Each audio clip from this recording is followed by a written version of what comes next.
오늘은 사역 원리 5번째, 그 다음에 6번째를 할 텐데요. 사역 원리 6번째는 좀 비교적 간결하게 제가 할 거고요. 자, 시간을 제가 정해놔야지 막 갑니다. 그래서 지금 오늘 조금 늦어졌습니다. 1시 22분이 딱 맞네요, 저게. 1시 22분인데, 몇 시까지 갈까요? 2시 반까지 가고 질문을 하겠습니다. 질문과 답을. 오케이. 자, 우리 A, 하나님의 나라에 대해서 한번 읽어볼게요. 거기 위에 있는 거. 시작. 기쁨의 교회는 21세기 우리 삶의 현장에 하나님 나라를 가시적으로 드러내는 역동적인 교회입니다. 자, 여러분. 우리가 5번째 모였는데, 첫 번째는 기쁨의 교회 이야기를 얘기하면서 거기에 키워드는 희년이었습니다. 희년, 주빌리. 자, 두 번째는 예배였어요. 예배. 그래서 예배가 뭔지, 예배의 내용은 뭐고 예배는 어디서 드려지는 것인지 나눴고요. 세 번째는 복음이었습니다. 복음. 그래서 복음을 얘기할 때 특별히 성장이라는 개념을 우리가 얘기했어요. 성장을 확장보다 변화로 측정하는 것이 복음적이다 했죠. 네 번째, 지난 수요일 클래스는 언약이었습니다. 언약. 언약이 키워드입니다. 그래서 언약이라는 걸 통해서 아마 오늘 말씀도 좀 더 이해가 되셨을 거예요. 그러니까 언약의 두 가지의 성품, 에메스와 헤세드. 진실됨, 또 찐득한 신실한 사랑. 그리고 언약이라는 관계 속에서 성경을 읽어야 되고, 언약이라는 관계 속에서 우리의 신앙을 이해해야 되고, 그 언약의 주인은 하나님이시고, 하나님은 주권자시고 우리는 그에게 부름받은 자이지만 놀랍게도 언약의 주인께서 스스로 자기의 목숨을 내어주시고 그 언약을 완성시키셨다. 영구히 그리스도 예수 안에서. 그러니까 그러한 틀 안에서 우리가 지금 이 그리스도의 믿음을 영위하고 있다는 것이죠. 오늘 그 다음에 이제 훈련이란 말도 우리가 했네요. 지난번에 훈련까지 갔죠.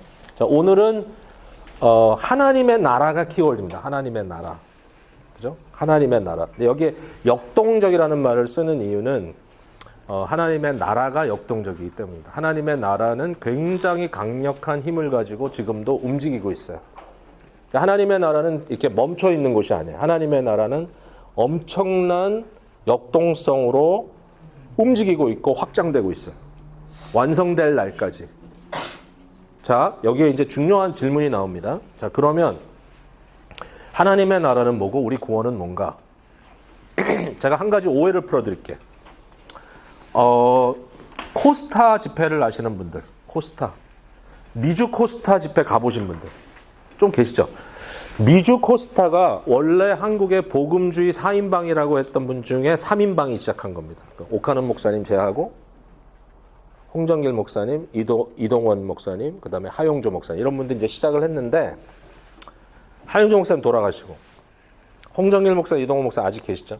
근데 이분들이 미주 코스타하고 거리감이 생기기 시작했어요. 왜냐하면 미주 코스타는 간사 중심으로 가. 근데 이 간사들이 말을 안 들어. 어르신들 말을. 근데 이제 요걸 여러분들이 가려서 들으세요. 제가 지금 말을 그냥 막 하는 거니까. 근데 결국은 그래서 너무 안타깝게도 미주 코스타는 시카고에서 계속 하고 있고 지금 휴스턴에 국제 코스타가 시작됐어요. 이 어르신들이 좋아하는. 그래서 미주에 지금 코스타가 2개가 됐어 갑자기. 원래는 버스턴에 시작했는데 거기는 코스타의 이름을 못 하다가 거기는 그냥 로컬이 되고 지금 이제 텍사스에서 이제 시작을 한 거예요. 근데 한 해는 화해를 하자 그래가지고 그 해 홍정길 목사님이 이동호 목사님 같이 오셨나? 같이 오셨어요. 미주 코스타예요. 제가 그때는 미주 코스타에 굉장히 액티브하게 파티스페이트 하던 때예요. 근데 홍정일 목사님이 나오시더니 하시는 말씀이 당신들은 왜 복음을 안 전하고 하나님 나라를 전하냐? 그래서 제가 그 질문을 듣고 너무 놀랐어요. 이게 무슨 얘기냐? 복음을 왜 안 전하고 하나님 나라를 전하냐? 그래서 제가 알게 된 게 있어요. 아, 이게 한국적인 컨텍스트에서는 복음주의, 복음을 전하면 보수주의고 하나님 나라를 이야기하면 좌파구나. 그러니까 소위 좌파 기독교인들이 많이 이야기하는 게 하나님 나라 운동이에요. 킹덤 무브먼트. 그래가지고 이 소위 말하는 뭐 한국에도 뭐 여러 가지 그 신앙 잡지들이 있습니다만은 뭐 복음과 상황이라든지 이런 것들 보면 하나님 나라에 대한 고민들을 많이 하는데 그 하나님의 나라는 뭐냐?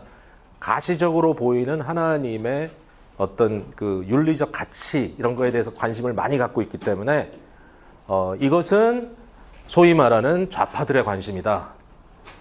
그 저는 그걸 몰랐어요. 그게 뭔지 처음에는. 근데 이제 나중에 깨닫게 되는 거죠. 아, 한국적인 이 패러다임이 여기서 이제 이렇게 갑자기 이상한 말로 발동이 되는구나. 근데 제가 여러분께 드리고 싶은 말씀은 복음은 우파고 하나님 나라는 좌파 아닙니다. 그렇게 이해하시면 안 되고요. 사실 하나님 나라를 떠나서 복음을 이해한다는 것은 말이 안 돼요. 왜냐하면 소위 복음서라고 써있는 마태마가 누가복음을 쭉 보시면 하나님 나라 얘기로 가득 차 있어요. 그러니까 예수님이 오셔서 선포한 것은 하나님의 나라예요. 복음은 뭐냐? 하나님의 나라가 온다는 소식이에요. 제가 몇 번 얘기했잖아요. 복음은 뭐냐? Good news는 Our God reigns. 하나님이 다스리신다는 게 그게 좋은 소식인 거예요. 자, 우리가 좀 이제 신앙에 대해서 이제 좀 깊은 이해가 없을 때 굉장히 단순하게 우리의 신앙을 과거에 뭐 불교라든지 다른 종교와 그대로 대비해서 기독교를 이해했을 때 이제 어떤 얘기를 했냐면 우리가 선하게 잘 살면 죽으면 좋은 곳에 간다. 네? 그래서 물론 불교도 굉장히 컴플렉스하지만 만약에 연옥에 간다면 좋겠다. 연옥이라는 건 사실은 존재적 의미가 사라져야 되는데 어쨌든 그러니까 많은 사람들의 생각 속에는 이제 죽음 이후에 우리가 어떤 저승사자를 만날 텐데 그때의 복음은 내게 예수님의 피를 이렇게 묻혀줘서 내가 지옥에 가지 않고 내가 천당에 간다. 그러니까 이걸 가지고 예수 천당 불신 지옥. 예수를 믿으면 천당에 가고 예수를 믿지 않으면 지옥에 간다. 그것이 지금도 여러분들이 한국의 명동에 가면 가끔씩 아주 셋한 찬송가 백그라운드에 흘러나오는 그러한 구호입니다. 들립니다. 아직도. 예수, 천당, 불신, 지옥. 불교 신자들이 엄청 싫어해요. 불신 그러면 불교 믿는 사람이라는 줄 알고 그거 아니죠. 그러니까 믿지 않는 거. 네.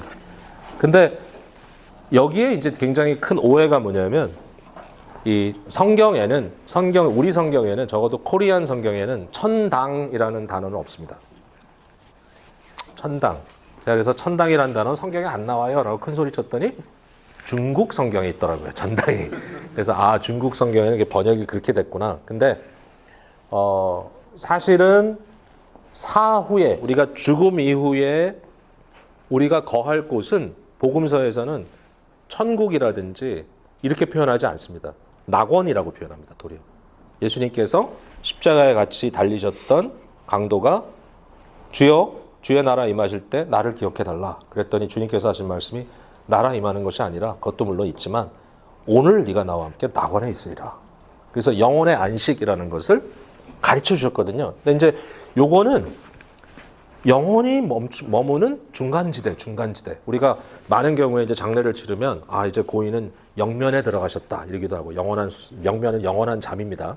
또는 하여튼 영원한 무슨 영복에 들어갔다든지 이런 식으로 표현하는데 사실은 크리스찬들은 죽은 순간에 벌어지는 건 뭐냐면 육신과 영혼이 분리되는 지극히 인간으로서 너무나 고통스러운 순간이 오는 거죠. 근데 이것이 분리되었을 때 나타나는 현실은 뭐냐면 육신은 어떤 방식이든지 땅에 거하죠. 그리고 그것이 한 줌의 흙으로 디스인터그레이트 되겠죠. 화장을 하든지 아니면 매장을 하더라도 시간이 지나면 그렇게 되겠죠. 요새는 아시지만 장의사에서 너무 끔찍한 얘기인가? 미국에선 다 해요. 미국에선 다 몸을 인버밍을 합니다, 여러분. 그러니까 그걸 인버밍을 안 하는 경우는 언젠가 하면 유일하게 뷰잉을 안 하겠다.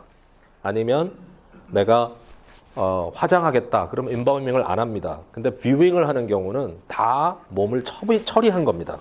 아셨어요? 몰랐구나. 그래서 그 결정이 쉽진 않아요.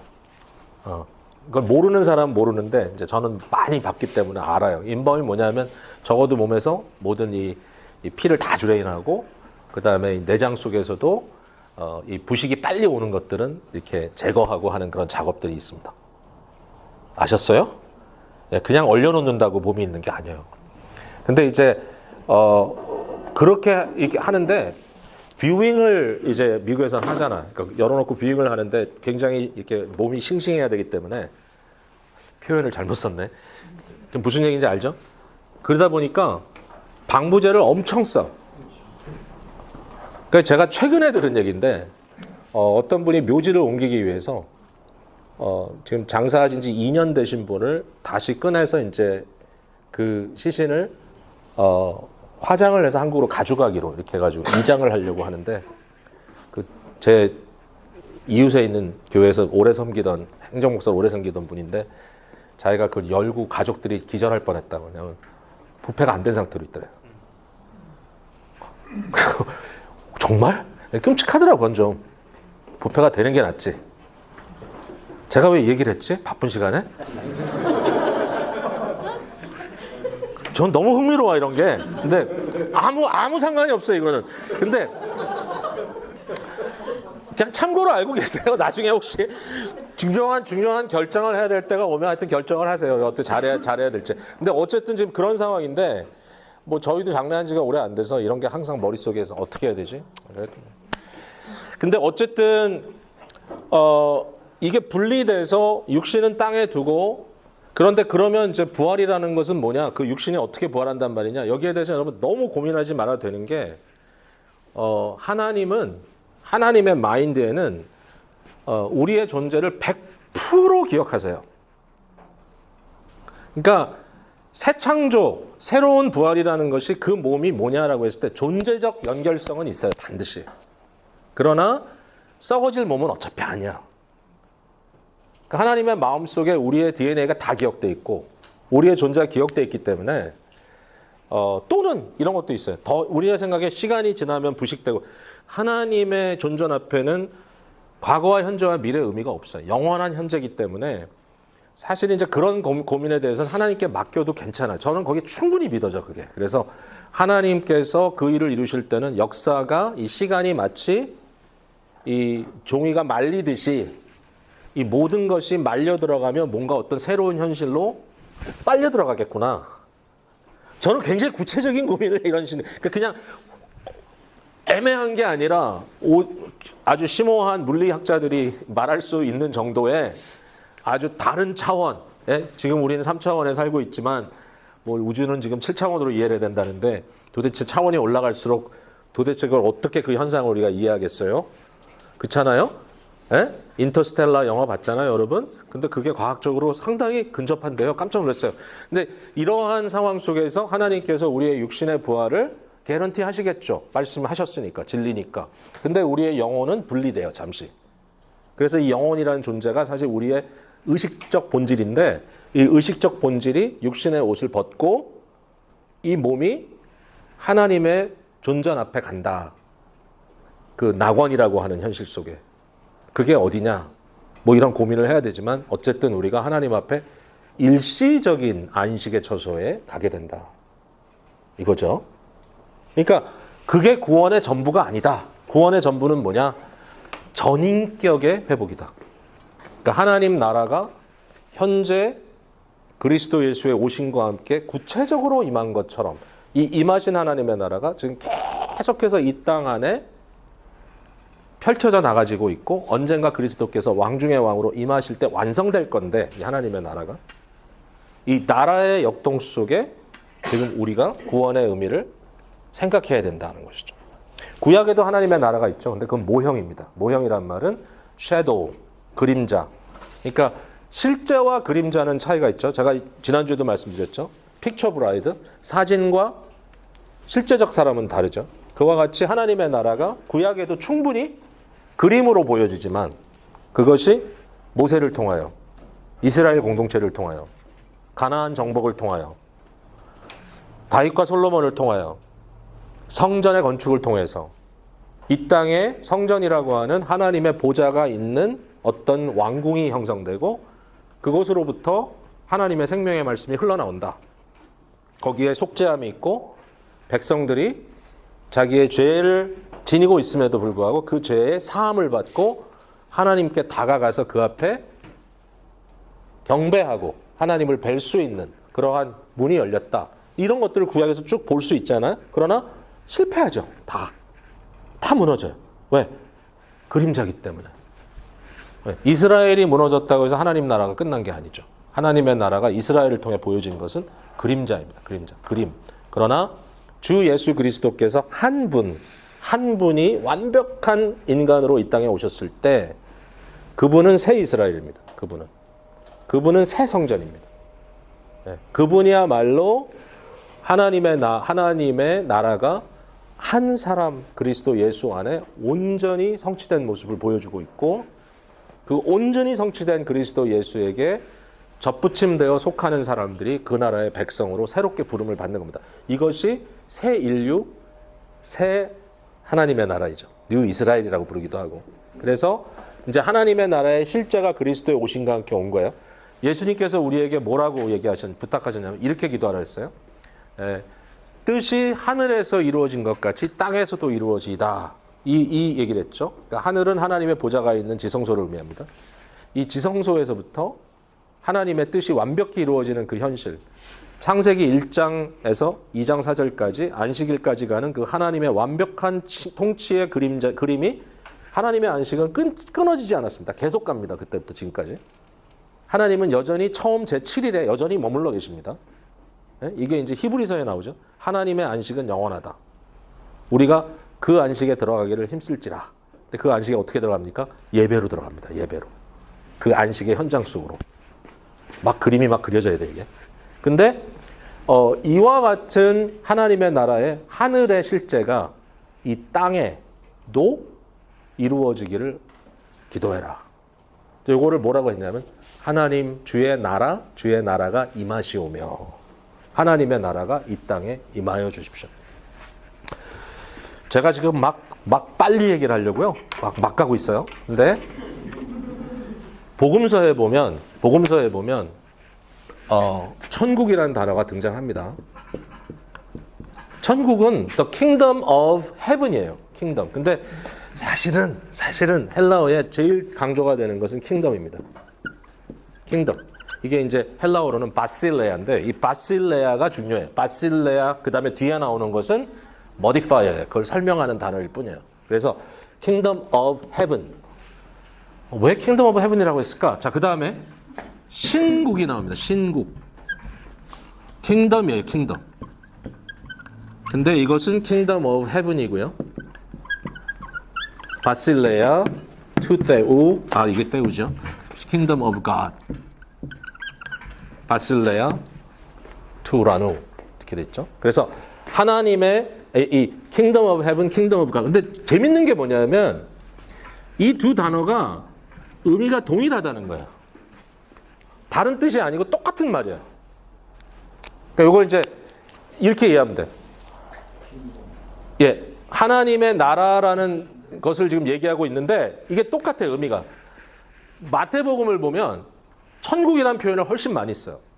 누가복음을 보면 하나님의 나라라는 표현을 훨씬 많이 써요. 똑같은 구절인데 똑같은 걸 말하는데 한쪽에는 천국으로 돼 있고 한쪽에는 하나님 나라로 돼 있어요. 그러니까 이걸 그냥 엘지브라 포뮬라로 하면 이게 똑같은 거구나. 근데 왜 여기는 천국으로 하고 여기는 신국으로 했느냐? 도대체 여기에 이 천국, 더 헤븐이라는 이 말의 의도가 뭐냐라고 했을 때 이제 학자들이 고민을 많이 했겠죠. 왜 복음을 처음에 선포할 때 여기를 천국이라고 표현했을까? 그 이유가 뭐냐면 이건 장소의 개념이 아니다. 그러니까 헤븐이란 장소의 개념이 아니라 이것은 두 가지 의미가 있는데 하나는 마태복음은 주로 어디엔스가 유대인들이에요. 유대인들. 누가복음은 저자도 이방인이고 어디엔스가 이방인들이에요. 주 어디엔스가. 유대인들이 제일 두려워하는 것은 하나님의 이름을 언급하는 거야. 그러니까 여기에 하나님의 나라라고 하지 않고 하늘나라라고 한 것은 일종의 honorific, 높여드리는 하나의 표현이다. 킹덤이라는 말이 exalted kingdom 이런 뜻이죠. 높임, 높여진, 하늘에 속한 나라, 높임 받아야 할 나라, 이런 어떤 의미로 이해하는 것이 좋지 않겠나라는 게 굉장히 많은 생각이에요. 반면에 누가복음은 훨씬 더 직설적이죠. 하나님의 나라가 왔다. 하나님의 나라가 왔다. 여러분 그 구약 성경에 우리 그 영어 성경에도 보면요, 그 Lord라는 단어가 나오잖아요. Lord. 근데 두 가지가 있어요. 이게 있고요, 이게 있어요. 그 NIV나 여러분이 지금 가지고 있는 ESV나 영어 성경 보면요, 요게 달라요. 킹 제임스 버전 있죠? 옛날에 제일 먼저 킹 제임스 영어로 번역한 거, 거기에는 이게 없어요. 뭐로 되어 있는지 아세요? 이거 대신에 예? 저호바 이렇게 되어 있어요. 여호와. 그러니까 우리 성경에는 여호와 하나님 되어 있죠? 근데 유대인들은 구약 성경을 읽을 때 야훼라고 하는 이 소위 저호바 또는 여호와로 번역되어 있는 야훼라는 거거든요. 야훼라는 이름인데 그 말은 뭐냐면 모세에게 나타나신 하나님께서 I am that I am, 이걸 이제 그러니까 자음만 옮겨가지고 이것이 야훼가 되는 건데, 이 야훼라고 하는 말이 나올 때마다 야훼라고 안 읽어요. 왜? 하나님의 이름을 망령되 읽기가 싫어서. 그 사람들이 뭐라고 읽냐면 아도나이라고 읽어요. 주님. 그래서 English New Translation은 유대인들에게 굉장히 예민하게 썼어. 이유가 뭘까? 하여튼 2차 대전 이후에 서구는 유대인들에게 굉장히 예민합니다. 큰 죄를 졌기 때문에. 굉장히 재밌습니다. 네, 그 전에는 기독교가 유대인들을 엄청 핍박했습니다. 이것도 아주 흑역사죠. 네, 네. 이스터 시즌만 되면, 굿 프라이만 되면 유태인들이 모여 사는 게토에 가서 돌을 던지고 불을 지르고, 누가? 무식한 기독교인들이. 이 미신으로 믿으니까 그래. 예수님을 지저스 킬러 이러면서 이제. 근데 이제 2차 대전에 히틀러 이후에 엄청난 양심의 무게를 이제 지어야 되기 때문에 이제 서구가 신학도 다 바꿨어요. 신학도. 그래서 심지어는 바울도 재해석하고. 와, 신학 재밌어요. 이게 아주 역사가 예민해요, 아주. 그래서 그때부터는 요렇게 번역합니다. 요렇게. RSV부터. 이건 뭐냐? 야훼입니다. 야훼. 야훼? 이걸 아도나이로 읽는다는 거예요. 로드로. 요거는 뭐냐? 원래 아도나이. 원래 히브리어예요. 그래서 하나님이라는 이름을 이렇게 부르는 것에 대해서 조금 꺼리지 않았을까, 1세기에. 그래서 도리어 주님, 아도나이, 하나님의 나라보다는 Kingdom of Heaven, 주님에게 속한 나라, 이런 식으로 이제 표현을 할 수 있지 않았겠느냐. 그러니까 지금 제가 말씀드리는 건 뭐냐면 의미는 똑같다는 거죠. 이게 장소의 개념이라면 천국이 어디 있어요? 여기 있나요? 아니요, 천국에 있겠죠. 천국에. 아니, 그게 아니고 성경에 천국이라고 표현된 말씀은 장소의 개념이 아니라 하나님의 다스림의 개념이다. 언젠가 모든 것이 완성될 때는 이게 지역적인 개념으로 오겠지만, 그러나 지금은 그렇지가 않아요. 지금은 어떠냐? 지금은 하나님의 다스림이 임하는 그곳이 곧 하나님의 나라가 된다. 어떤 상황이라도 마찬가지입니다. 그러니까 우리가 예배 드릴 때마다 하나님의 나라가 여기 있다라고 말할 수 있습니다. 하나님이 왕으로 인정되고 그 앞에 그의 백성들이 머리를 숙여 그를 경배하는 거죠. 자, 요거 좀 잘 나오는 거나 하나 좀 찾아줄 수 있어요? 자, 제가 그림 하나 그릴게요. 자, 이걸 안 그리려고 했는데 안 되겠어. 시간이 없어도 해야 되겠어.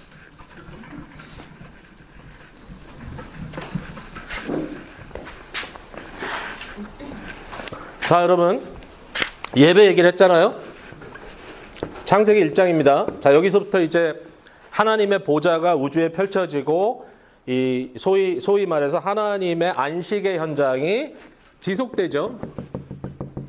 이것은 제가 요게 이제 이게 문제가 뭐냐면은 이거를 점선으로 해가지고 약간의 방향성을 만들었다는 게 시간의 개념이 여기 포함되기 때문에 이 영혼과 시간의 어떤 관계를 설명하는 건 너무 어려워서 철학적으로 어려운 문제이기 때문에 제가 그것까지는 차마 얘기를 못하겠고, 적어도 인간은 시간 속에 있기 때문에, 시간을 이해하기 때문에, 이 흐름이라는 걸 알기 때문에 일단 이렇게 표현할 수밖에 없다는 걸 이해해 주세요. 왜냐하면 성경도 일종의 역사책이기 때문에. 자, 근데 성경의 역사는 어떻게 가느냐 하면 요거에 대해서 말을 별로 안 해요. 가끔씩 등장을 하는데 브레이크스루 하죠. 브레이크스루. 근데 인간의 타락으로부터 역사는 아주 슬픈 그런 과정을 가게 됩니다. 이거는 드라이 마이크가 맞나요? 요건 아니고 요건데.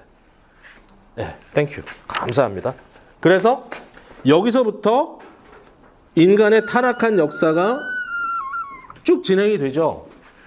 요게 the fall입니다. the great fall입니다. 타락은 떨어졌다 이런 뜻입니다. the fall. 그러죠? 그래서 이 역사 속에 하나님께서 이 타락한 인류를 더 빠지지 않도록, 잘 안 되네, 지탱해주는 선이 있어요. 지탱해주는 선. 이걸 뭐라 그러냐면은 일반은총이라고 불러요. 일반은총은 뭐냐면 인간이 더 깊은 죄에 빠지지 않기 위해서 하나님께서 인류를 보전하기 위한 방편으로 어떤 은혜의 막을 쳐주신단 말이죠. 여기에 대한 것도 이해가 좀 여러 가지지만, 자, 예를 들면 그런 겁니다. 바벨탑을 왜 하나님이 멈췄습니까? 바벨탑을 왜 멈췄어요? 네? 하나님과 같아질 것을 하나님이 두려워하셨을까요? 죄를 지니까. 그러니까 이제 바벨탑을 멈추게 한 이유는 뭐냐면 그 죄를 확산되지 못하도록, 그 죄가 더 심화되지 않도록 어느 선에선가 하나님께서 억제하시잖아요. 억제. 죄를 억제시키는 작업. 그게 바로 이제 일반은총적 작업이라고 할 수 있는데, 여기에 더불어서 하나님께서 택하신 백성들이 나타나잖아요. 그러니까 제일 먼저 등장하는 건 사실상 물론 노아 얘기도 있고 있지만, 노아는 일종의 창조의 영역 속에서 보는 게 좋아요. 노아는 제2의 벌써 창조예요. 왜냐하면 노아 홍수를 통해서 창조를 리뉴하는 거기 때문에 굉장히 창조적 개념이 들어가고, 노아 이후에 물론 거기에 이제 셈의 후손이라 이제 나오지만 그걸 좀 제해놓고, 사실상 가족 단위로서 하나님께서 불러서 구원의 도구로 사용하시는 사람이 아브라함이죠. 아브라함. 맞죠? 자, 여기에 이제 아브라함이 등장합니다. 이 아브라함이 창세기 11장 끝에 등장합니다. 창세기 제일 구체적으로는 12장에 등장하니까 성경의 굉장히 앞부분에 아브라함이 등장합니다. 그래서 아브라함을 통하여 내가 세상을 복주겠다. 나는 너를 복의 통로로 사용하겠다. 그 말은 뭐냐면 아브라함이 하늘을 비춰내는 자가 되게 하겠다라는 얘기죠. 하늘의 복을. 이 구원에 대한 개념을 얘기하거든요. 자, 그 다음에 아브라함에게 창세기 15장에 약속한 것은 뭐냐면은 400 몇 년? 430년? 이후가 되면 420년인가? 내가 너의 몇 세대 후에, 이렇게 써 있죠. 거기는 몇 세대 후에 너를 불러내겠다 해서 출애굽 사건을 얘기하죠. 그러니까 아브라함 이후에 사실상 중요한 구원의 모멘트는 모세죠. 모세와 엑소더스입니다.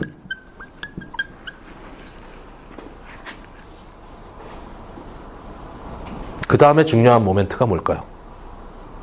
성경을 그냥 이렇게 좀 써머리 한다면 여러분 어떤 사람이 딱 떠오르세요? 예? 다윗과 솔로몬은 하나입니다. 여러분 다윗과 솔로몬을 둘로 보실 필요가 없어요. 다윗과 솔로몬. 그러니까 데이빗 솔로몬. 네, 어쨌든 여기가 이제 다윗입니다. 데이빗. 근데 되게 재밌는 게요. 지금 우리가 지금 살고 있는 이 시대가 몇 년도입니까? 2024년, 25년, 꽤 오래됐네요. 2000년쯤 되잖아요, 2000년. 예수님이 몇 년도에 오셨을까요? 네? 네? 예수님이 언제 오셨죠? 트릭 퀘스천 아닙니다. 2025년 전에. 그게 맞아요. 왜냐면은 이 소위 우리가 말하는 서기라는 건 뭐냐면 크리스천 에라거든요. 그래서 기독교가 그리스도 예수라는 분을 통해서 소위 말하는 시작된 그걸 영으로 잡고 연도를 계산했다 그래가지고 이걸 크리스천 에라에서 왜 2025년이 된 거예요. 서기 2025년. 이걸 이제 크리스찬 에라라고 부르죠. 요새는 그 AD, BC 이렇게 안 하요. AD라는 말은 라틴어로 아노 도미니, 그러니까 주님의 연도 이렇게 뜻인데 그걸 이제 종교적이라고 다 포기했어요. 요새는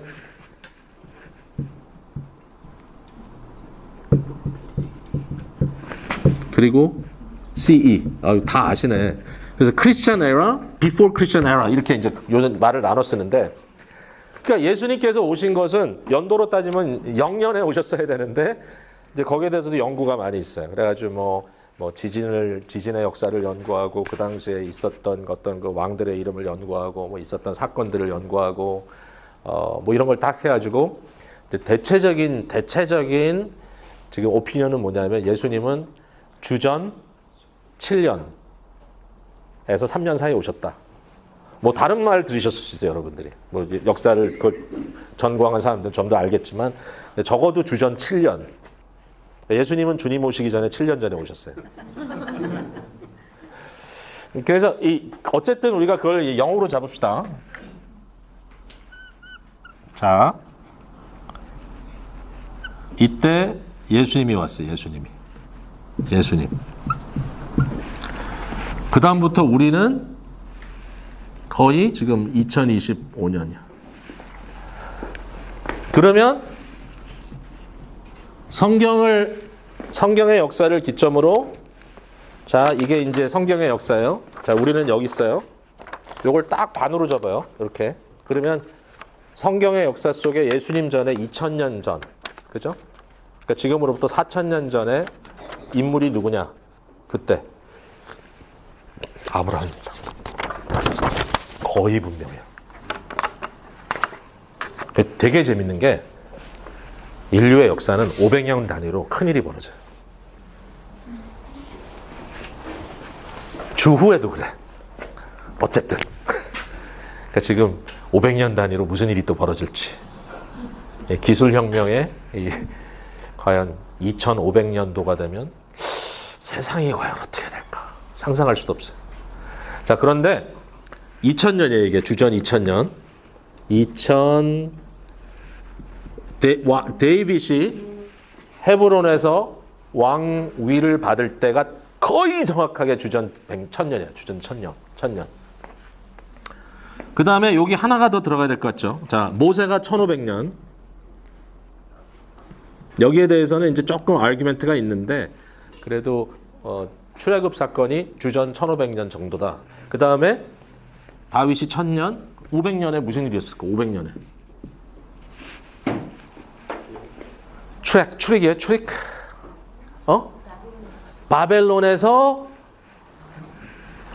돌아온 귀순. 맞아요. 그래서 요거를 뭐라고 그러냐면 요걸 엑소더스 1, 엑소더스 2. 두 번째 탈출. 바벨론에서 포로에서 돌아온. 그러니까 이때 이제 돌아온 분들이 수룹바벨, 그 다음에 뭐 학계, 뭐 여호수아라고 하는 저기 제사장 이름도 나오고 에스라 같은 인물도 나오고, 그죠? 그런 인물들이 등장하는 게 바로 이때죠. 그러니까 여러분 나중에 이제 요번 주 지나면 이제 우리가 에스더 공부하잖아요. 에스더를 읽는데 에스더가 언제입니까? 에스더가 아닥사스다 왕이니까 에스더는 사실상 엑스더스 지나서 나타나는 인물입니다. 그래서 이미 이스라엘이 회복되는 과정 속에 페르시아의 왕비로 있는 것이죠. 왜냐하면 고레스 원년에 예루살렘이 회복되기 시작하니까요. 고레스는 페르시아의 첫 번째 정복왕입니다. 그래서 이러한 걸로 보면 이게 한 줌에 들어오는구나 라는 느낌이 딱 오지 않겠어요? 자, 근데 실제로 이제 이 어떤 종교적인 의미에서 굉장히 중요한 의미를 갖고 있는 것은 이제 모세죠. 왜냐하면 이때에 모세를 통해서 교회라는 공동체가 생깁니다. 이걸 구약교회, 광야교회라고 부르는데 여기에 성막이 지어지죠. 성막이. 근데 이 성막의 중심이 어딘가 하면은 하나님의 보좌죠. 지성소. 그러니까 이때는 어떻게 되냐면 이 하늘 지성소를 이 땅에 모형으로 주신 거예요. 근데 이게 발전되죠. 어떻게? 성전으로 지어지죠. 성전으로. 제가 그림을 잘 못 그려요. 근데 성전에도 지성소가 있죠. 그죠? 지성소가 있죠? 근데 어떻게 되죠? 이때 가서 파괴되죠. 엑소더스 2에 무슨 일이 벌어지죠? 성전을 재건하죠. 예수님 당시에 헤롯이라는 왕이 이 성전을 어떻게 하죠? 엄청 확장합니다. 거대한 성전으로. 근데 이 성전이 이게 이제 세컨드 템플이라고 합니다. 세컨드 템플. AD 70년에 완전히 파괴됩니다. 성전이. 더 이상 성전 없어. 그러니까 모형으로서의 성전은 이렇게 해서 이제 끝이 나버립니다. 그죠? 그런데 중요한 건 뭐냐면 이것도 그냥 그림자라는 거예요. 그림자. 실제. 그런데 놀라운 일이 벌어집니다. 예수 그리스도께서 참 성전으로 임하십니다. 그죠? 예수님께서. 그러니까 이걸 다 지금 설명하자면 너무 좀 뭐가 많은데 이제 여기서 제가 언급해야 될 중요한 내용은 이런 겁니다. 구약에 보면 아브라함에게는 뭘 약속했냐면은 아브라함의 씨를 약속했습니다. Seed of Abraham. 그 다음에 모세에게는 뭘 약속했냐면은 그와 같은 선지자를 했습니다. 그래서 모세와 같은 선지자가 임하거든 그의 말을 들어야 됩니다. 모세와 같은 선지자, the prophet이죠. 근데 여러분 그 요한복음을 쭉 읽어보면 계속 그 질문이 나오죠. 이가 그 선지자가 아니냐, 그 선지자가 아니냐. 그러니까 계속해서 the prophet. 그 다음에 다윗에게는 뭘 약속하죠? 아들, 그죠? 아들, 영원한 왕위에 앉으라. 그러니까 이제 계속해서 복음서에 나오는 말이 뭐죠? 다윗의 아들, 다윗의 아들. 그래서 아브라함과 다윗을 같이 할 수 있지만 다윗의 아들, son. 굉장히 복잡한 그림이 되어버렸네. 그래서 그리스도 예수의 오심과 함께 구약에서 저들이 기대하고 바라던 선지자들이 예언하던 그 일이 그리스도의 오심과 함께 이루어졌다. 이 모든 컨선은 뭐냐면은 더 킹덤 오브 가신 거예요. 하나님의 나라. 킹덤. 킹덤에 대한 컨선인 거예요.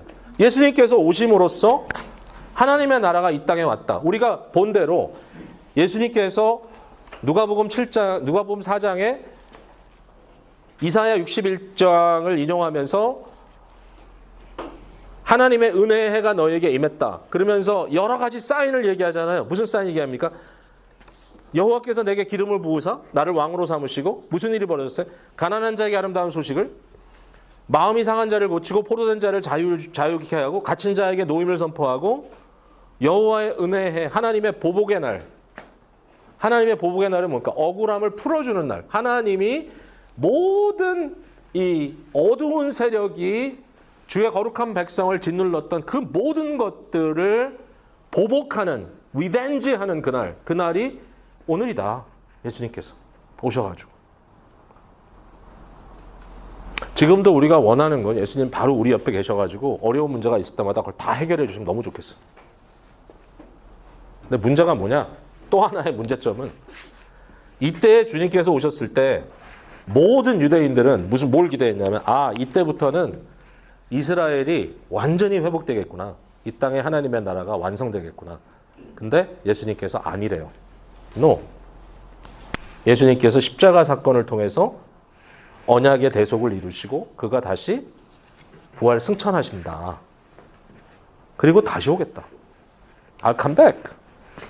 그러면 이제 우리가 언제일지 모르는 그리스도의 파루시아를 기다리는데 지금 2025년에 쓴 거 요거는 지금 온다는 뜻은 아닙니다. 이해하셨죠?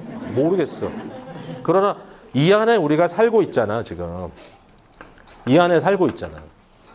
근데 이 안에 살고 있는 저와 여러분에게는 엄청난 컴플렉시티가 이제 있는 거예요. 뭐냐? 우리는 그림을 못 그리지만 한번 그려볼게요.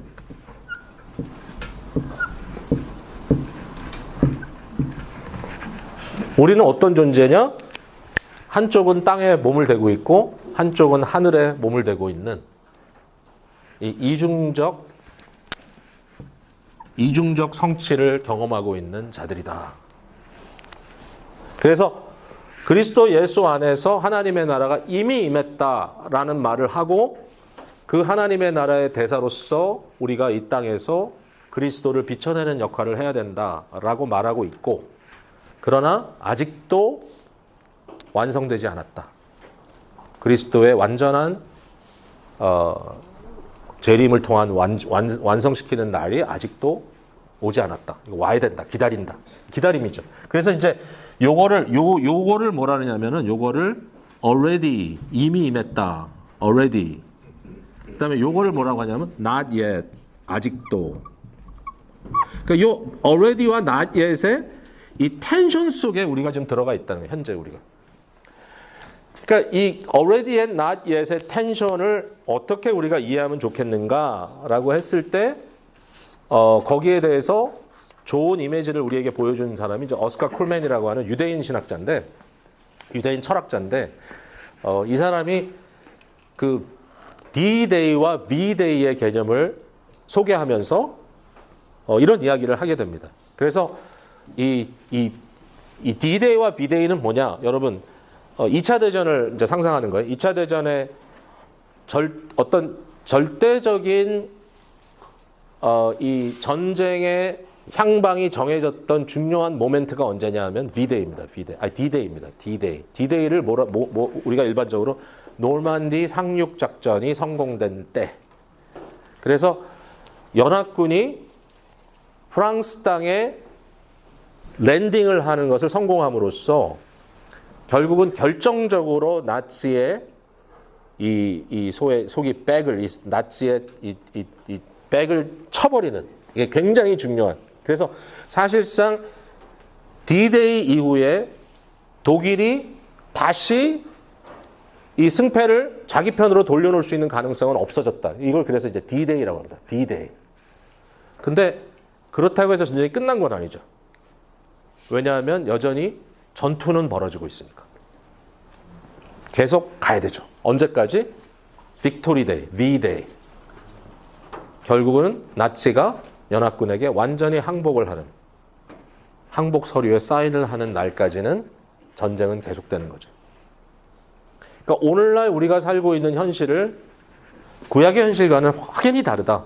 왜냐하면 우리는 이미 그리스도 예수 안에 있는 대속의 은혜를 충분히 이해하고 그 은혜를 만끽할 수 있는 위치에 와 있기 때문에. 그러나 동시에 여전히 우리는 병들고, 우리는 죄에 노출돼 있고, 아직도 이 현세를 살아가고 있는, 이 this world, 이 현세를 살아가고 있는 우리의 모습이 아직은 the coming age, 내세, 다가올 그 세대에 완전히 지금 들어가 있지는 못한 상태이기 때문에 이제 이 상태를 가르쳐서 이미 구원을 받았지만 아직도 완성되지 않은 상태다. 이렇게 볼 수 있다는 거죠. 자, 여러분, 신앙에는 여러 가지 형태가 있습니다. 근데 우리가 조심해야 될 게 뭐냐면 이 not yet에만 집중하게 되면 어떤 신앙의 문제가 생기냐면 패배주의에 빠집니다. 패배주의라는 건 뭐냐면 주님 오실 때까지 우리는 어쩔 수 없어. 뭐 아무것도 우리는 못해. 그냥 항상 눈물로 살아. 주님 언제 오십니까? 그러니까 보통 이제 이러한 형태의 신앙이 일어날 때는 언제냐면 환난과 핍박이 아주 극심할 때. 극심할 때. 제가 이제 중국의 선교를 꽤 오랫동안 다녔는데요. 제가 처음 갈 때만 해도 중국이 무시무시했어요. 그때만 해도 공항에 이 기관, 소총 같은 거, 자동 소총을 찬 군인들이 있었어요. 살벌했어. 문제 생기는 거 아니야? 근데 조금 지나니까 다 없어지더라고요. 그다음부터는. 근데 뭐 요새 최근에 시진핑 이후에는 지금 못 가봤는데 아직도. 근데 이제 중국에 처음 갔더니 그리스도인들이 말 그대로 이제 지하교회를 형성하는데 이제 조금 등소평이 나온 이후에 조금 이제 숨을 쉬기 시작하는 그런 순간인데 그때도 그분들을 만나면 우리한테 뭘 물어보냐면은 우리 예수님이 언제 오시나요? 예수님이 언제 오시나요? 왜? 고통스러워.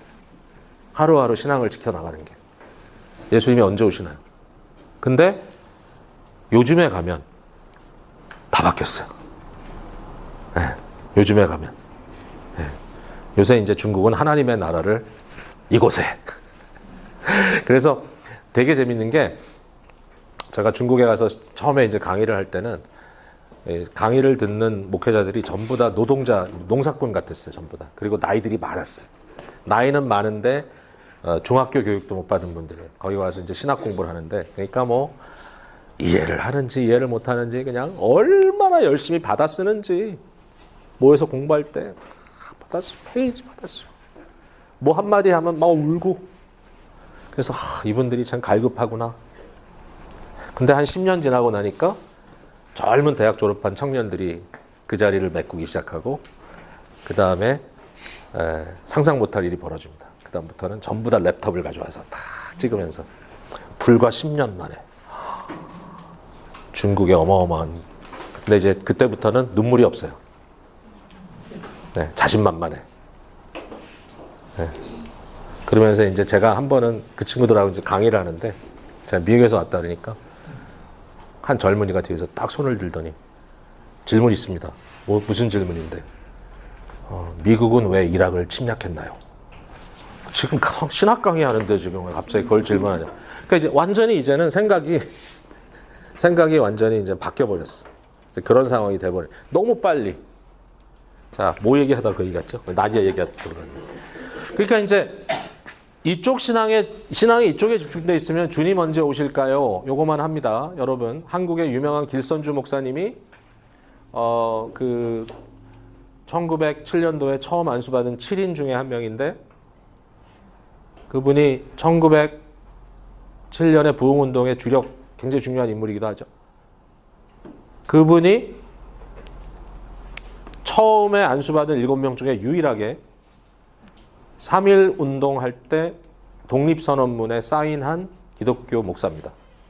유일한 목사는 아니고요. 내가 알기로는 몇 명 더 있는데, 그때 크리스찬은 여러 명 있었지만 길선주 목사님의 이름이 굉장히 크게 등장을 하는데, 3.1 운동 이후에 길선주 목사님이 옥살이를 아주 혹독하게 합니다. 옥살이를 혹독하게 하시고 나오셨습니다.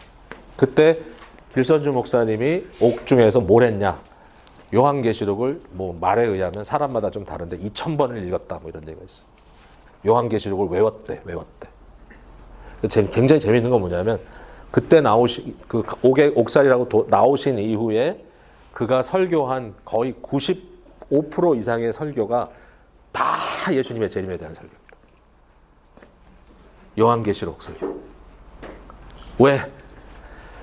이 땅에서 소망을 못 보는 거예요. 네, 3.1운동 이후에, 이제는 여기선 내가 뭐 할 수 있는 게 없겠구나. 자, 반면에, 이 already가 강해지면 이제 어떤 문제가 생기냐면 승리주의에 빠집니다. 승리주의의 가장 중요한 건 뭐냐면, 만약에 당신이 믿음이 좋은 사람이라면, 병도 안 들고 부자가 될 거다. 그러니까 이 땅에서 이미 다 누려야 된다. 그러면서 이제 유명한 말을 하죠. 그리스도 예수께서 우리를 위하여 가난한 자가 된 것은 너희로 하여금 부유케 하기 위함이다. 그거를 지극히 현세적인 개념으로 풀죠. 네. 이거는 이제 한국으로 얘기하면 이제 60년대부터 부흥하기 시작해 70년대 급속적으로 부흥한 소위 말하는 이제 여의도 순복음교회의 중요한 가치들입니다. 우리도 한번 잘 살아보세요. 그래서 이제 거기에 기독교가 같이 올라가면서 엄청난 이 사회의 그 모빌리티가 생기죠. 크리스찬들이 부자가 됩니다. 크리스찬들이 부자가 되는 이유를 여러분 아십니까? 모르시는군요. 알려드릴까요? 크리스찬들이 부자가 되는 이유를 알려드리겠습니다. 바람 안 피고, 도박 안 하고, 술 안 먹고, 그 다음에 열심히 삽니다. 열심히 살아. 70년대 그렇게 사는 한국 사람들은 다 돈 벌었습니다. 그렇게 얘기하면 좀 그렇지만, 근데 이제 그 어떤 신앙의 패턴 자체가 Yeah, we could do it, we could do it, we could do it. 왜? Because we are already one. 이제 이렇게 되는. 그러니까 이제 요 둘 사이에 실수하면 안 되는 거죠. 누가 지금 가난해. 너는 왜 가난해? 예수님 잘 믿으면 부자가 돼야지. 너는 왜 병들어 있어? 믿음이 없어서 그래. 그런 식으로 이제 막 하면 당장 뭐가 될 것 같긴 한데 not right.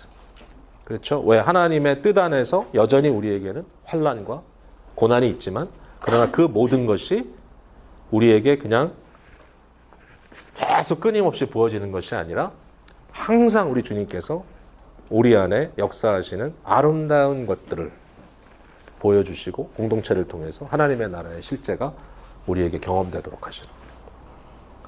무엇을 먹을까, 무엇을 마실까, 무엇을 입을까 염려하지 말라. God takes care of you. 그 말은 너희는 절대로 배고프지도 않고 어렵지도 않을 것이다. 아니죠. 그 똑같은 본문 속에 가난한 자는 복이 있나니 의에 줄이고 목마른 자는 복이 있나니. 그러니까 이걸 양쪽을 다 읽어내야 되죠. 양쪽을 다 읽어내죠.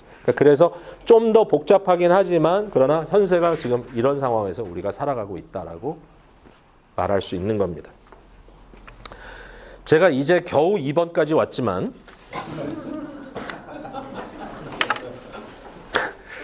그럼에도 불구하고 2시 반에 끝냅니다. 끝낼게요. 자, 이제 막 내려갈게요. 어쩔 수가 없습니다. 자, 3번. 현재적 하나님의 나라는 영역보다는 다스림입니다. 말씀드렸죠? 하나님의 이 권위, 하나님의 통치, 하나님의 임재, 이 세 가지의 하나님의 나라의 매니페스테이션을 우리가 끊임없이 눈여겨봐야 합니다. 우리의 삶 속에. 이 교회라고 하는 공동체 속에 하나님의 권위는 말씀으로 임하고 하나님의 통치는 교회 치리로 임하고 하나님의 임재는 성례를 통해 임합니다. 예를 들면 그게 하나의 패턴입니다. 그래서 이와 같은 것이 실제로 우리 가운데 있는 거죠. 그러니까 요거를 이 트라이엄펄리즘을 제가 또 다른 측면에서 보자면 소위 크리스탄덤이라고 할 수 있어요. 크리스탄덤, 기독교 왕국. 이 크리스탄덤은 초기에 컨스탄틴 대제가 기독교로 개종하면서 유럽을 기독교 왕국으로 만들어가고 결국 로마가 무너진 다음에 교황청을 중심으로 해서 홀리 로맨 처치를 세움으로써 결국 이것이 하나의 이 어떤 정치 집단적인 개념으로 교회가 그대로 맞물려 들어가는. 그러니까 오늘날도 최근에 우리 교황께서 돌아가셨죠. 제가 우리 교황이라고 한 말을 여러분 주의하시기 바랍니다. 왜 그랬는지 모르겠습니다. 어쨌든 지금 이번에 미국 분이 리오 14인가? 14세? 그 새로 이제 교황이 되셨죠. 근데 이제 그 모든 것을 보면 왕권입니다. 왕권. 교황은 왕입니다. 종교 나라의 왕. 그러니까 크리스탄덤. 기독교 왕국. 근데 이제 문제가 뭐냐면 기독교 왕국이 일종의 하나의 이 세상의 부귀와 영화를 포함한 일종의 정치적인 왕국처럼 비춰질 때가 많기 때문에 그러니까 이제 교황이 굉장히 중요한 역할을 하긴 하죠. 그냥 수많은 카톨릭 교도들을 움직이니까요. 전 세계적으로. 굉장한 파워입니다.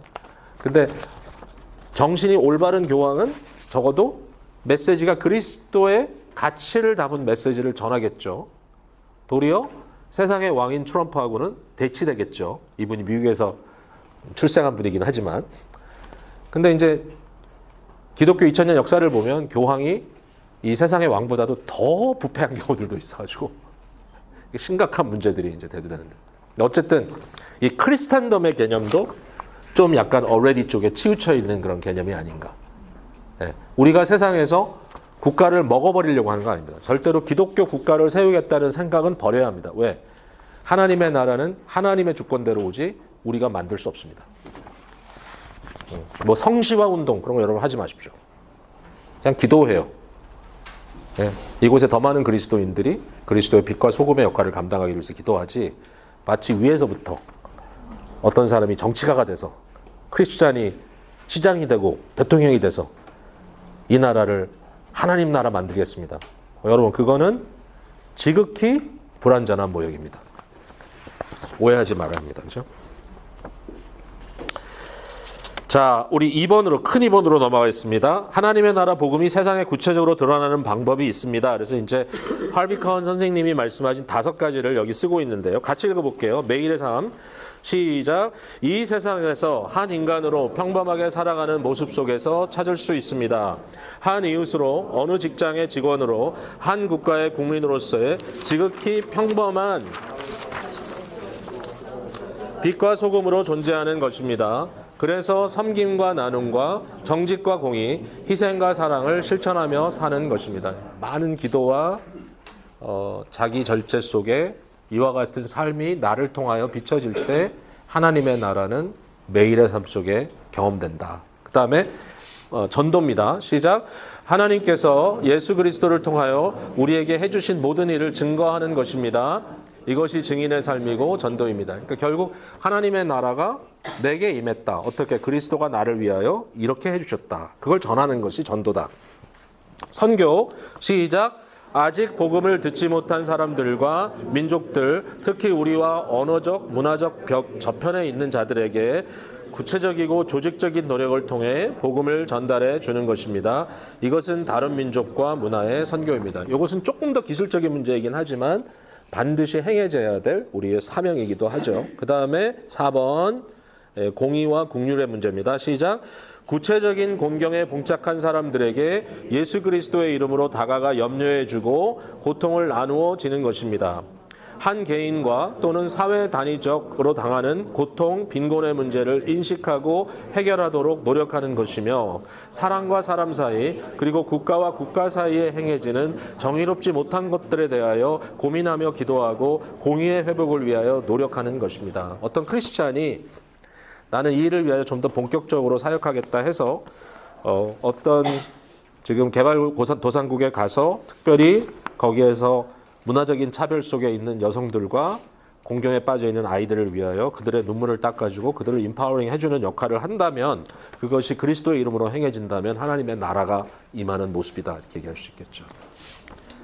네, 켄싱턴에서 복음을 전할 수도 있고 또는 이게 뭐 그렇게 드라마틱하지 않더라도 우리가 살고 있는 삶의 자리에서 정말 구체적으로 하나님의 공의와 국률에 대한 고민을 한다면 거기에 하나님의 나라가 임합니다. 특별히 기도하는 것이 너무 중요합니다. 그 다음에 교회, 지난주에도 본 것 같은데 다시 한번 시작. 하나님의 의가 확연하게 드러난 사회의 모습이 교회 안의 삶을 통하여 실현되도록 하는 노력입니다. 예수 공동체가 미움, 싸움, 두려움, 업신여김, 오해 등을 극복하고 사랑과 화평과 기쁨을 누리는 행복한 사회가 되도록 하는 것입니다. 결국 참 인격을 회복하는 구원의 구체적 모습을 경험하는 현장이 되도록 하는 것입니다. 여러분, 여기에 이제 여러분이 관심 가져야 될 건 뭐냐면 구원이 뭐냐라고 했을 때 구원이 내가 죽어서 이 모습 그대로 천당 가는 것이다라고 생각하면 그건 구원이 너무 빈곤한 거고요. 구원은 뭐냐면 하나님 나라의 시민답게 내가 변화되는 것이다. 그리고 나의 삶이 교회 공동체 안에 피차 함께 더불어 하나님의 나라를 이 사회성을 만들어가는 것. 이 모든 것이 구원의 실제다라고 보는 것. 그러니까 이게 되게 중요합니다. 제가 어떤 형제가 저한테 이런 얘기를 하더라고요. 자기가 중국인인데, 이분이 중국인인데, 대만 출신 중국인인데, 미국에 이제 공부하러 왔다가, 이제 중국 교회가 가지고 있는 문제점 중에 하나가 뭐냐면, 굉장히 그 개인적인 구원, 일종의 경건주의는 굉장히 강한데, 그 개인적인 구원이 사실상 사회적인 관계 속으로 이것이 펼쳐지질 않는다. 그러니까 보면, 대인관계 속에 진실성이 많이 결여되어 있고 결국 많은 거짓말과 속임수와 사회 속에서도 내가 어떻게 하면 하여튼 이걸 좀 모면할까 하는 그런 생각. 그러니까 법을 지키는 것도 약하고 거짓말도 많이 하고 약속도 안 지키고 이런 일들이 빈번하다라는 거예요. 스스로 얘기하는 거예요. 근데 자기가 미국 교회가 다 그렇지 않습니다만 이제 이 부분에 대해서 조금 이제 인식이 조금 더 깊어진 그런 상황 속에 이제 자기가 미국에서 공부를 하면서 오르토덕스 프레스비테리안 철치라고 미국의 아주 보수적인 그러한 개혁주의 교회를 가게 됐답니다. 근데 가서 이제 노회를 참석했는데 그러니까 이제 목사님들이 모여가지고 이제 문제를 다루는 일종의 코홀트죠. 코홀트를 참석했는데 거기에 한 목사님과 다른 목사님이 막 서로 이제 어떤 주장을 피는데 이 주장이 막 과열되다 보니까 서로 막 목소리도 올라가고 마치 싸우는 톤처럼 미국 사람들 그럴 때가 있어요. 여러분 아시겠지만 요즘은 좀 그런 게 자주 보이는 것 같습니다. 왜 이렇게 화가 났는지. 이게 막 이렇게 되니까 그때 이제 한 목사님이 젊은 목사예요. 제가 아는 그 목사 얘기를 하길래 그분은 아마 그 중에 제일 젊은 목사일 겁니다. 아마 지금 막 50대, 60대, 70대 목사님들이 막 이러고 있는데 30대 초반 목사가 갑자기 손을 딱 들더니 Mr. Moderator 의장! 딱 이러더니 이러더래요. 자기가 일어나서. They are out of order. 저 사람들은 지금 무질서합니다. 왜? 저들이 하는 행동과 말에 크리스찬 체리티가, 복음적 그레이스가 사라졌습니다. 그렇게 외치더래. 그러니까 머더레이터가 빵빵빵 치면서 You are out of order. 그래가지고 갑자기 회의가 제자리로 돌아가더라는 거야. 그래서 이 친구가 그걸 보고 깜짝 놀랐대요. 왜냐하면 교회에서 복음을 선포하지만 설교할 때 복음 얘기를 하는데 교회 안에서도 성도들이 함께 살아가는데 복음적 가치가 하나도 공유가 되지 않나. 그럼 어떻게 돼? 그러니까 이런 모습에 대해서 깊이 고민하는 것이 사실은 하나님의 나라를 인식하는 사람들이 누리는 구원의 개념입니다. 이해하시겠죠? 복음이 편만하게 적용돼 가야 합니다.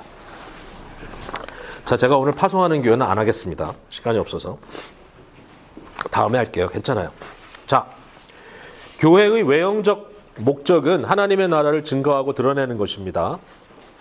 자, 여기 교회라는 말을 제가 좀 조심스럽긴 합니다. 왜냐하면 저는 원칙적으로 교회라는 기관이 무엇을 하는 것보다는 교회에서 하나님의 나라에 푹 젖은 교인들이 사회에 나가서 사회에 영향을 미치는 게 더 바른 방법이라고 저는 생각해요. 그러니까 교회가 기관으로서 공동체로서 우리 자체가 뭐를 하는 사업을 하는 게 중요한 게 아니라 교인들이 해야 된다고 생각해요.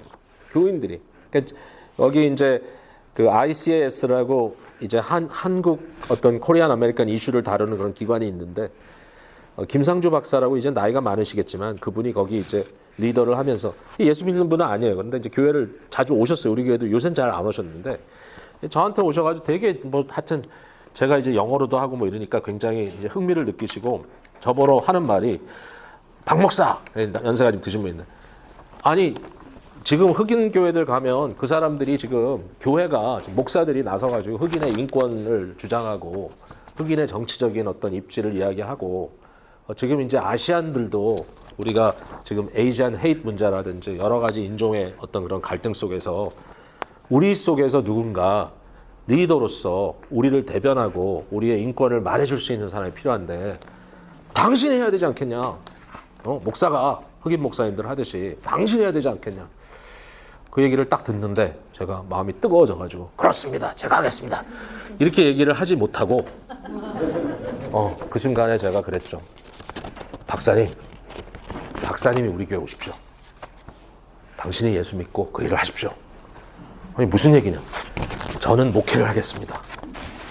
그리고 우리 교회 크리스찬들이 일어나서 사회운동을 했으면 좋겠습니다. 인권운동자도 나오고 정치가도 나오고 교육가도 나오고 사업가도 나오고 그 사람들이 사회 각 분야에서 세상을 변화시키는 보이스가 되었으면 좋겠습니다. 저는 목회하겠습니다. 그 다음부터 우리 안 나오세요. 그런 의미에서는 교회가 기관으로서 무슨 사회적인 운동을 한다는 거에 대해서 조금 고민은 되지만 그러나 교회 공동체의 어떤 개념을 갖고 얘기했을 때 이 부분은 사실은 고민해야 될 부분이라고 생각합니다. 그래서 교회는 현세 속에 있는 하나님 나라의 대사관과 같다. 여러분 다 대사들이고요. 그래서 이민의 현장에서 기독교의 가치관을 기반으로 한 이민교회 문화를 형성해야 되고 우리 교회 특별히 다음 세대들을 위해서 정서적 울타리를 쳐주고 치유와 회복과 변화가 일어나는 현장으로 교회가 계속 공동체 역할을 해야 된다. 복합문화의 현장인 미국 내의 시민으로서의 영적, 사회적 정당한 영향력을 행사하는 지도력을 개발한다. 여러분 이게 특별히 제가 화랑개혁교회 얘기를 하면서 이 첫사랑반을 예전에 우리가 좀 작은 그룹으로 할 때 정말 초기 우리 1.5세들 특별히 모여서 이 얘기를 하면서 제가 아직도 기억이 나요. 서로들 너무 막 불이 붙어가지고 보통 이제 주중에 했는데 우리가 모여가지고 이 얘기를 하다가 거의 밤을 샌 적도 있어요. 집에 안 가. 내일 일 가야 되는데. 그럼 뭐 한 2시쯤 헤어졌나? 그러니까 한 막 4시간, 5시간을 열띤 토론하면서 우리 아이들을 어떻게 교육해야 될 것인가. 이러면서 이제 막 얘기를 하는데 이제 제가 많이 퇴임됐습니다. 이게 왜냐하면 교회를 27년 전에 개척할 때는 이걸 해야 된다 막 이러고 있었는데 27년이 지나고 나서 굉장히 어렵다는 걸 느꼈어요. 그래서 이게 구호만 갖고 되는 게 아니고 요새는 사실 이제 크리스천 스쿨도 많이 생기고 한국 교회들 중에도 거기에 관심 있는 분들이 있고 그런데 뭐 썸머 스쿨하고 이런 거하고는 개념이 다릅니다. 기독교 교육이 어떻게 가정과 교회와 학교에서 공동적으로 진행될 수 있느냐라는 고민인데 여기에 대한 답은 아직 저는 없습니다. 왜냐하면 한인들은 대체적으로 아이들의 아카데믹한 성공을 추구하기 때문에 아무리 신앙이 좋아도 아이들이 하버드, 예일 가면 좋아합니다. 그냥 그 자체로. 왜? 그래야 성공한 것 같으니까. 근데 문제는 뭐냐? 사실 우리의 관심이 그거보다는 조금 더 한 단계 좀 달라졌으면 좋겠다는 게 저의 고민이고 저는 크리스천 스쿨 많이 권합니다. 뭐 그렇다고 해서 모든 크리스천 스쿨이 제 역할을 하고 있는 건 아닌데 이제 화란 사람 얘기는 뭐냐면 이제 CRC 교단에 들어가 보니까 제가 이제 직접 들어간 건 아니지만 그분들하고 얘기를 나누다 보니까 제가 다음 주에 이제 화랑교회와 교제하는 거에 대해서 제가 잠깐 얘기할게요. 근데 화랑교회 들어가 보니까 이 사람들은 크리스천 에듀케이션 굉장히 강조하더라고요. 교회가 거의 지역에서 화랑교회들이 모여가지고 기독교 교육을 강조합니다. 기독교 학교를 세우고요. 그렇게 할 수 있는 이유 중에 하나가 뭐냐면 화란 이민은 대도시 이민이 아닙니다. 대부분 소도시 이민이고 그 다음에 시골 이민입니다. 시골. 화란 사람들이 모여서 살고 있는 지역은 미시간에 있는 웨스턴 미시간에 있는 그랜드 래피즈라고 하는 도시가 큰 도시고요. 그 다음에 포테이로 나는 아이다호의 돌트 같은 데가 뭐 도시고요. 그 다음에 캘리포니아의 치킨팜 하는 치노 같은 데가 그들의 도시고 지금 신학교가 서 있긴 합니다만 에스컨디도라고 하는 파밍타운이 그들의 도시입니다. 그러다 보니까 그들은 스몰타운에서 교회를 세우고 우리처럼 웬만해서 분열은 잘 안 합니다. 교회를 세우고 거기에 학교를 세우고 그 다음에 가정들이 존재하고 교회 유스 패스터가 학교의 채플린이고 교회 교인들이 학교의 선생님이고 교회 교인들이 학부모고 그러다 보니까 이 삼각형이 거의 완벽하게 형성이 되는 거예요. 미국이라는 나라 안에서도. 그러면 우리 생각에 그거는 약간 지적인 개토에 빠지지 않을까? 그렇게 해가지고는 사람들이 그냥 자기 우물에 멈춰있지 않을까? 근데 진짜 놀라운 거는 이 사람들이 최고의 교육기관을 이제 캘빈 유니버시티라고 지금 유니버시티가 되는데 먼저 칼리지예요. 캘빈 칼리지라고 그랜드 래피즈에 하나 세웠어요. 또 올트 칼리지도 있어요. 근데 이 캘빈 칼리지를 졸업한 사람들이 미국의 지적 세계를 정복한 거예요. 어느 한순간에. 이 정복이라는 게 약간 두렵긴 한데 신칼빈주의자들이기 때문에 두려워하지 않아요. 이 사람들은. 왜? 화란 같은 데서는 이 니오 캘비니스트들이 나라의 수상을 하기도 해요. 기독교 정당도 만들고. 좀 달라요, 개념이. 그러니까 이제 그것까지는 잘 모르겠어요, 제가. 이렇게 프리 유니버시티라는 학교도 세우고. 근데 적어도 칼빈 대학을 졸업한 이민자들 중에서 니콜라스 월터 스토프라든지 엘빈 플란팅과 같은 한 시대 20세기 후반기에 미국 전체 철학계를 지배하던 브레인들이 화란 개혁교 출신들입니다. 그 시스템으로 쭉 나왔어요.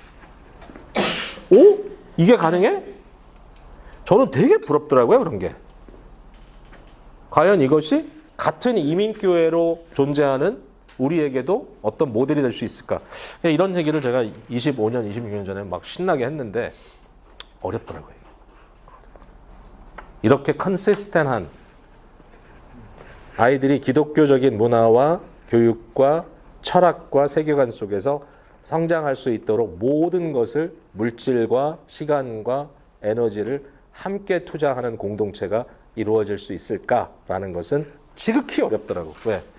모두가 다 가지고 있는 성공의 모델이 있기 때문에.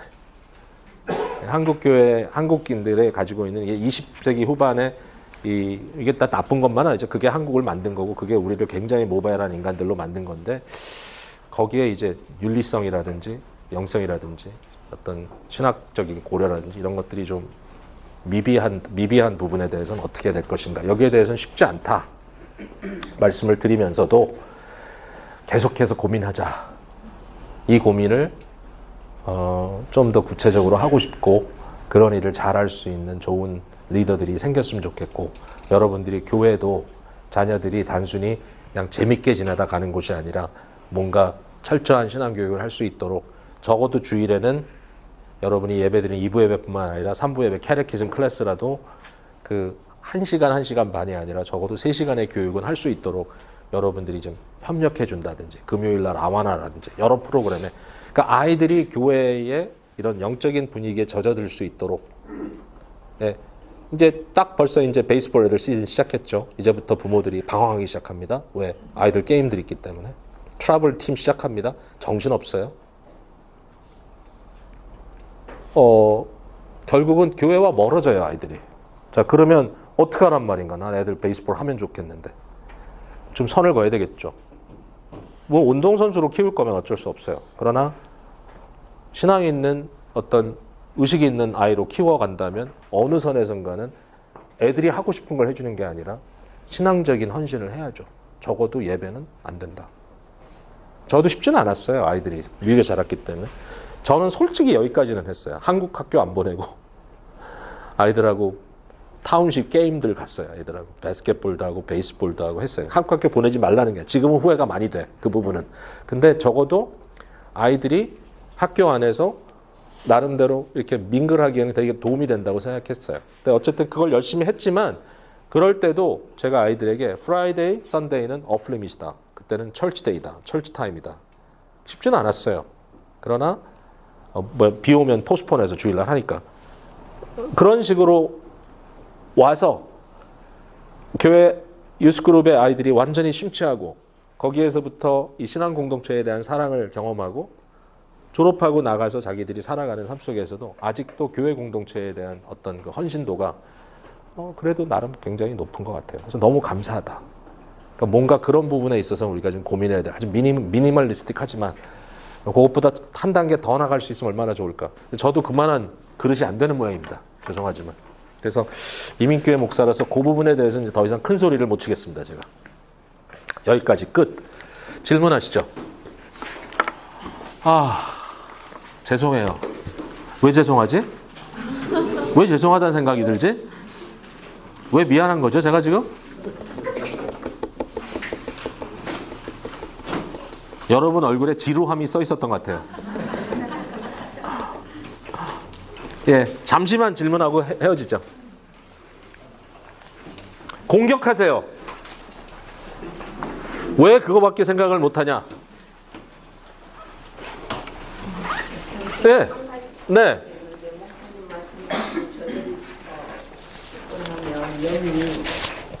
잠깐 머무는 학원이 있다 했잖아요. 그게 전주교에서 얘기하는 연옥은 아닙니다. 네. 우리는 우리 신앙 고백에 보면 우리의 영혼은 즉시 영화롭게 된다고 썼습니다. 네. 연옥설은 아닙니다. 네.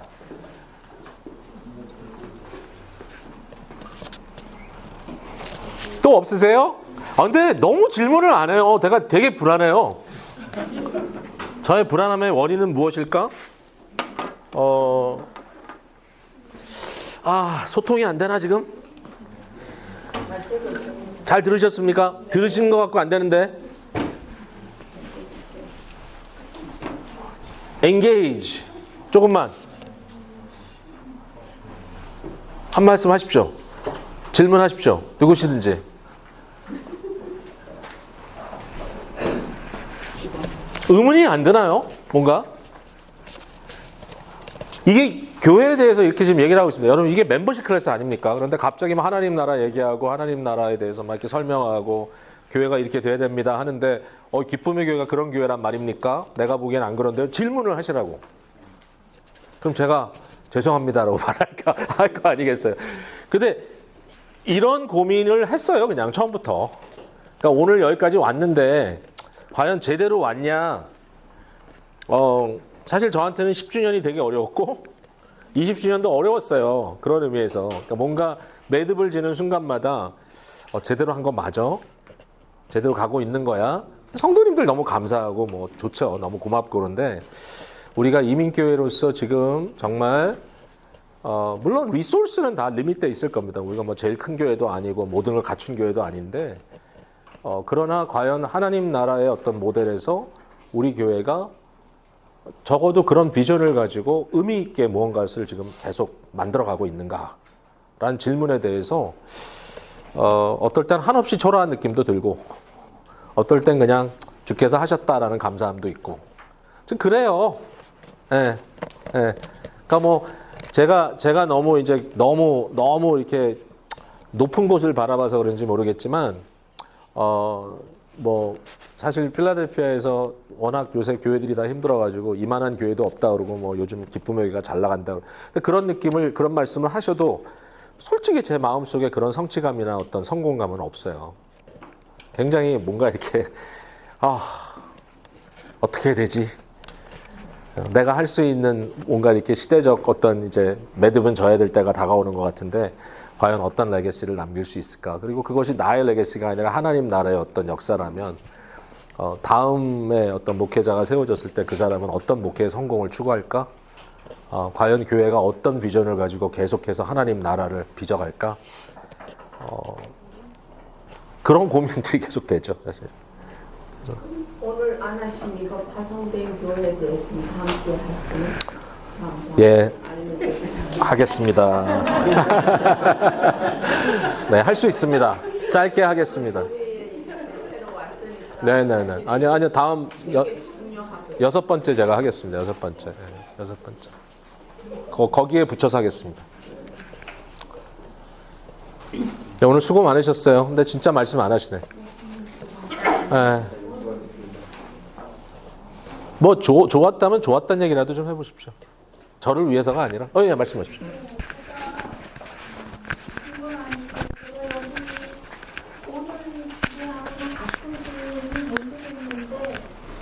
저는 이 교회 개신교를 처음으로 접했어요. 아, 그러시구나.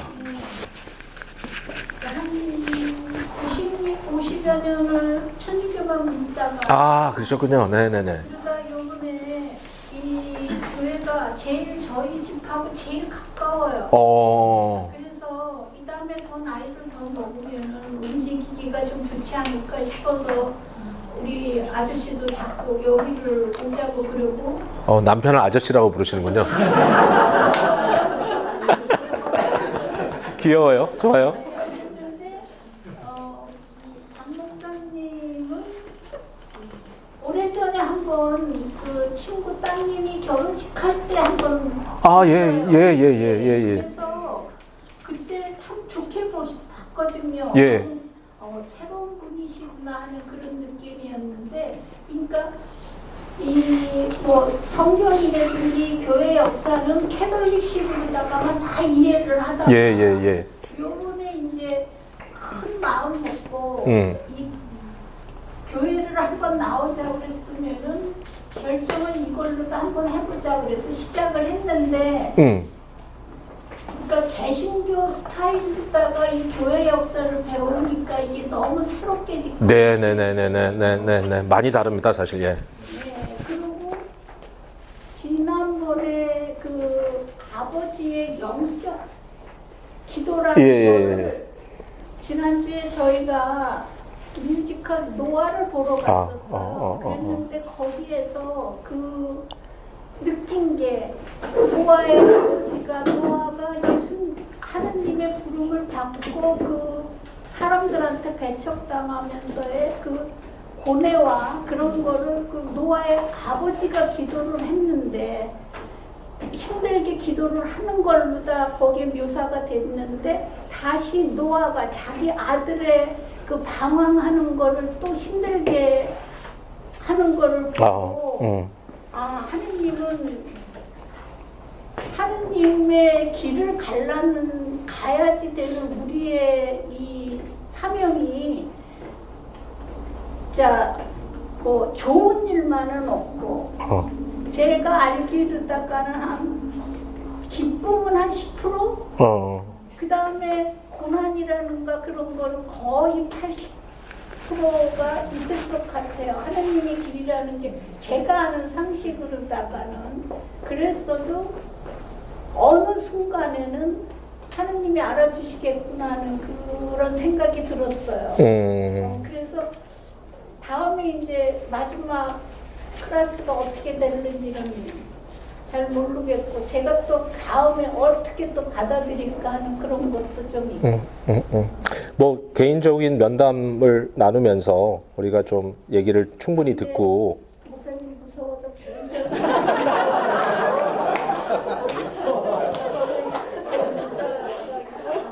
그냥 제 생각인데 카톨릭 신부님은 저도 무서워요. 아니, 꼭 그렇지는 않더라고요. 근데 이제 뭐 저는 사제라는 그런 개념보다도 그냥 어떻게 보면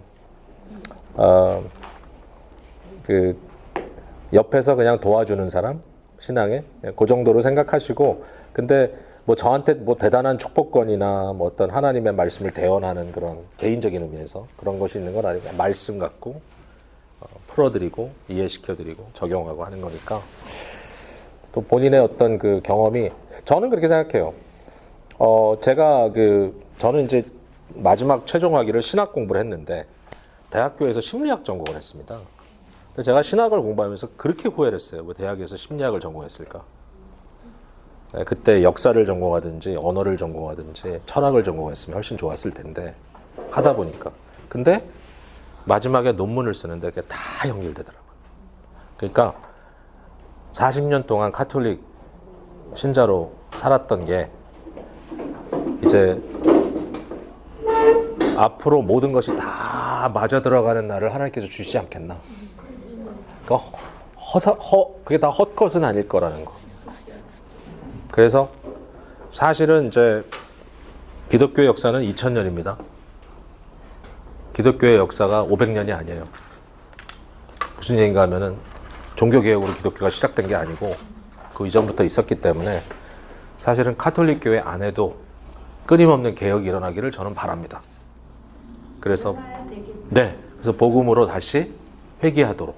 왜냐하면 캐톨릭이 제가 생각하는 범위에는 캐톨릭이라는 거는 굉장히 좋은 종교예요. 근데 그거를 이행하는 사람들의 방법이 틀렸다는 거예요.